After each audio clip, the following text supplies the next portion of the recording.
Script লেখাটা যত সহজ ভাই, ক্যামেরার সামনে কথা বলা কিন্তু অতটাও সহজ নয়। একটা স্ক্রিপ্ট মুখস্থ করে ক্যামেরার সামনে এসে কথা বলা অনেকটাই কিন্তু টাফ ব্যাপার। সকলেই কিন্তু এই বিষয়টা পারে না। স্ক্রিপ্ট কিন্তু সকলেই লিখতে পারে, কিন্তু ক্যামেরার সামনে যখন কথা বলতে আসবেন তখন কিন্তু স্ক্রিপ্ট আপনি ভুলে যাবেন, এটাই স্বাভাবিক। ইন্নাল হামদালিল্লাহ, আসসালামু আলাইকুম ওয়া রাহমাতুল্লাহ। যে যেখান থেকে ভিডিওটি প্লে করেছেন সকলের প্রতি রইল আন্তরিক শুভেচ্ছা, অভিনন্দন।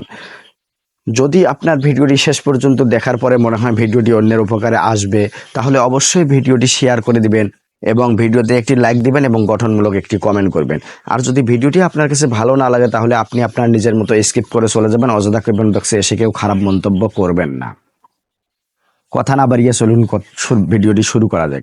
তো অনেকদিন যাবত আমি কিন্তু লং ভিডিও পেজের মধ্যে আপলোড দিতে পারি না, এবং আজকে আমার এটা প্রথম লং ভিডিও ইউটিউবের জন্য। কেননা ইউটিউব একটা নতুন আমি একটা পেজ চ্যালেঞ্জ ক্রিয়েট করেছি ইউটিউবে। তো ফেসবুকে যে সমস্ত ভিডিও আমি আপলোড করে থাকি সেই সমস্ত ভিডিও কিন্তু আপনারা সবসময় ইউটিউব চ্যানেলে পেয়ে যাবেন, এবং ইউটিউব চ্যানেলের নাম এবং ফেসবুক পেজের নাম একই নাম আমার। তো যারা যারা আমাকে ভালোবাসেন তারা সকলেই আমার ইউটিউব চ্যানেলটা সাবস্ক্রাইব করে দিবেন এবং ইউটিউব চ্যানেলের সাথে যুক্ত হবেন। যেটা কথা বলতেছিলাম, যে একটা স্ক্রিপ্ট লেখা, একটা স্ক্রিপ্ট মনে করেন লিখলাম যে তোমরা রংপুরের মানুষকে মফিজ কও কেন ভাই, তোমাদের তো আসলে লজ্জা শরম মোটেও কিছু নাই, এই ধরনের মনে করেন একটা স্ক্রিপ্ট লিখলাম। একটা স্ক্রিপ্ট লেখার পরে মনে করেন সুন্দর করে মুখস্থ করে যখন ক্যামেরার সামনে উপস্থাপনা করা হয়, যখন ক্যামেরার সামনে উপস্থাপনা করতে যাই, বলতে যাই, তখন কিন্তু অনেক সময় দেখা যায় যে আমাদের ভুল হয়ে যায়, আবার শ্যুট নেওয়া লাগে, আবার মুখস্থ করা লাগে, একটু ব্যতিক্রম হয়ে যায়। অনেক কষ্ট হয় একটা ভিডিও তৈরি করতে। একটা ভিডিও তৈরি করতে অনেকটা পরিশ্রম করতে হয়, রোদের মধ্যে দাঁড়িয়ে থাকতে হয়, অনেকবার শ্যুট নেওয়ার পরে কিন্তু একটা ভিডিও তৈরি হয়। সেই ভিডিওটা আবার এডিটিং করতে হয়, কালার দিতে হয়, কাটাকাটি করতে হয়, মিউজিক বসাতে হয়। অনেক একটা ভিডিওর পেছনে কিন্তু অনেকটা কাজ থাকে। কিন্তু এতটা পরিশ্রম করার উদ্দেশ্য বা এতটা সুন্দর করে কাজ করার উদ্দেশ্য হচ্ছে আপনাদেরকে মূলত বিনোদন দেওয়া, আপনাদের ভালোবাসা পাওয়ার আশায়।